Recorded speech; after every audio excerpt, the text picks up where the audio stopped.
Alright, right here we have a HVAC foil tape, 48 millimeter. It's good for the HVAC repairs and for general homeowners. We use this to tape little gaps in air duct vents when we replaced our flooring.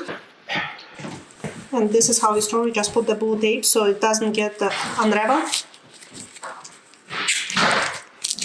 The foil is pretty thick and it's waterproof.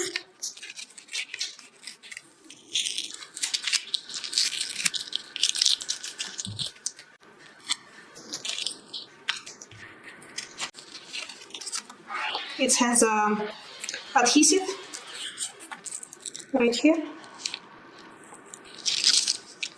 You can see how thick the foil is.